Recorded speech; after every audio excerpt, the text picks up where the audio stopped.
Children, in this video we will discuss about cross pollination, its advantages and disadvantages. So let's start with what is cross pollination.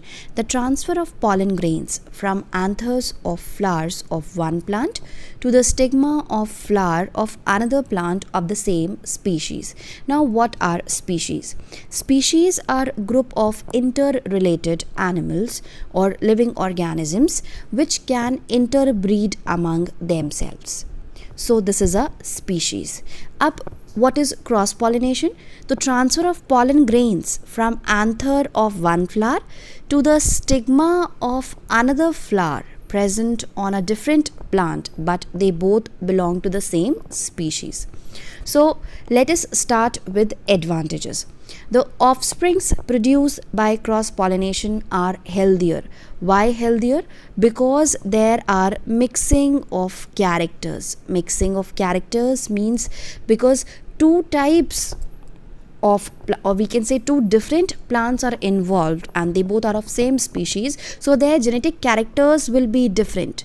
So because of the difference in the genetic characters, the mixing of the characters will occur, and that will come up with a healthier variety, with a healthier plant. The second one is the seeds produced are abundant and viable. The seeds produced are in large amount and they all are viable.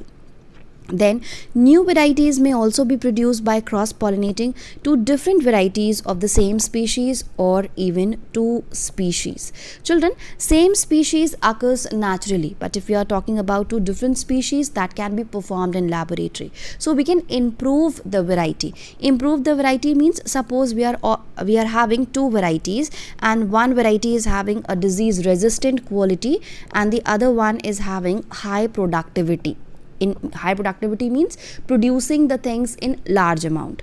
So we have observed these two characters in two different plants, and now we can try to pollinate these two plants and obtain a variety which has both the characters. So that's why we can say that new varieties may be produced by cross pollinating two different varieties of the same species or even of two species. Now coming to the disadvantages. The pollination is not always certain because some pollinating agent is always needed which may or may not be available at that time. Now children, the main thing is that, as I have told you, that in cross pollination two flowers present on different plant are required. So there must be some agent required to carry that pollen grains from one plant to another. These agents can be air, can be water if the plant is aquatic, it can be birds, it can be elephant, depending on the type of plant. So when these agents take the pollen grains from one flower to the other present on a different plant, then most of the pollen grains may fall anywhere, or we can say that they do not fall on that particular plant which is to be pollinated. So that's why we say that pollination is not always certain. Now, the second disadvantage is the pollen has to be produced in large quantities, because as I have told you that most of the pollen may fall here and there and they do not fall on that particular plant which has to be pollinated. So we say that it has to be produced in large amount to ensure chances of pollination. So this means that wastage of pollen grain occurs in cross pollination. And the last disadvantage is this process is uneconomical. Why uneconomical for the plant? Because for performing cross pollination, the flowers have to be large, they have to be colored, they should produce scent, and they also have to produce nectar. All these characters are required for attracting the insects for pollination. So that's why this cross pollination is considered as uneconomical. Now children, let us quickly revise what I have told you in this video. मैंने आपसे कहा कि इस video में हम पढ़ेंगे कि cross pollination क्या होता है और उसके क्या एडवांटेजेस और डिसएडवांटेजेस होते हैं. मैंने आपको बताया कि पॉलन ग्रेन्स एक फ्लावर के एंथर से जब दूसरे फ्लावर के स्टिग्मा पर जाकर के फॉल होता है, तो इस तरह के पॉलिनेशन को हम कहते हैं क्रॉस पॉलिनेशन. दूसरा फ्लावर मतलब present on a different plant, और ये दोनों एक ही स्पीशीज़ के होने चाहिए.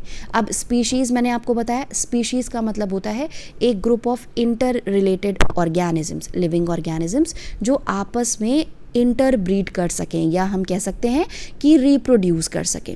जैसे मैं यहाँ पर आपको एक एग्जाम्पल लेके बता सकती हूँ डॉग्स का, ठीक है। डॉग्स एक स्पीशीज़ है and they can reproduce among themselves. Cats एक स्पीशीज़ है और ये आपस में रिप्रोड्यूस कर सकते हैं। ऐसा नहीं होता कि डॉग की मीटिंग कैट से हो जाती है। तो इसलिए हम कहते हैं species are group of interrelated organisms which can interbreed among themselves. तो यहाँ पर मान लीजिए कोई एक प्लांट है, मैंने कहा गुड़हल, तो इस गुड़हल के प्लांट पर, मान लीजिए इसके प्लांट पर एक फ्लावर प्रेजेंट है और ये इसका एंथर है, ये स्टिग्मा है, और कहीं और कोई दूसरा प्लांट गुड़हल का है और यहाँ पर ये फ्लावर है, ये इसका स्टिग्मा हो गया और ये एंथर हो गया। तो इस एंथर से पॉलन ग्रेन्स का ट्रांसफ़र इस स्टिग्मा पर two different plants and they both are of the same species, तो इसी को हम कहते हैं क्रॉस पॉलिनेशन। तो क्रॉस पॉलिनेशन क्योंकि दूसरे प्लांट पर प्रेजेंट हुए फ्लावर्स पर होता है, तो इट रिक्वायर्स एजेंट, और एजेंट्स कौन कौन से हो सकते हैं? एयर हो सकता है, वाटर हो सकता है, इंसेक्ट्स हो सकते हैं, एलिफेंट हो सकता है, बर्ड्स हो सकते हैं। तो हम एजेंट्स के बारे में कमिंग वीडियोस में पढ़ेंगे। आगे बढ़ते हैं और मैं बात करती हूँ एडवांटेजेस की। एडवांटेजेस में मैंने आपको बताया क्योंकि यहाँ पर मिक्सिंग ऑफ कैरेक्टर्स हो रहा है। अब मिक्सिंग ऑफ कैरेक्टर्स कैसे मैं आपको समझा सकती हूँ, इसको आप एक एग्जाम्पल से समझिए। जैसे मान लीजिए ये एक प्लांट है, इस पर एक फ्लावर है, और ये दूसरा प्लांट है, इस पर ये फ्लावर प्रेजेंट है। दोनों सेम स्पीशीज़ के हैं और पॉलिनेशन हो रहा है। क्योंकि दोनों डिफरेंट प्लांट्स हैं, दोनों का जेनेटिक कैरेक्टर क्या होगा? डिफरेंट होगा, दोनों का डीएनए डिफरेंट होगा।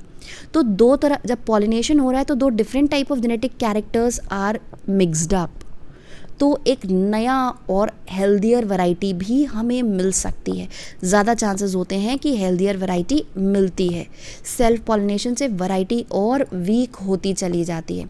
तो इसलिए कहते हैं कि जो भी क्रॉस पॉलिनेशन से हमको ऑफस्प्रिंग्स मिलेंगे वो हेल्दी मिलते हैं, और सीड्स जो होते हैं वो अबंडेंट होते हैं, लार्ज क्वांटिटी में होते हैं और वायबल होते हैं, लिविंग होते हैं।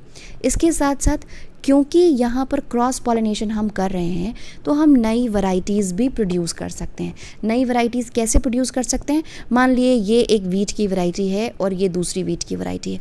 इस वैरायटी में हमने देखा कि ये वाली जो वैरायटी है इसमें डिज़ीज़ रेजिस्टेंस क्वालिटी है, इसमें जल्दी डिज़ीज़ नहीं होती, और इसमें हमने क्वालिटी देखी कि इसकी प्रोडक्टिविटी बहुत ज़्यादा है, ईल्ड बहुत ज़्यादा है। तो डिज़ीज़ रेजिस्टेंट और प्रोडक्टिविटी, इन दोनों ही वैरायटी के कैरेक्टर्स हमने देख लिए, ऑब्जर्व कर लिए।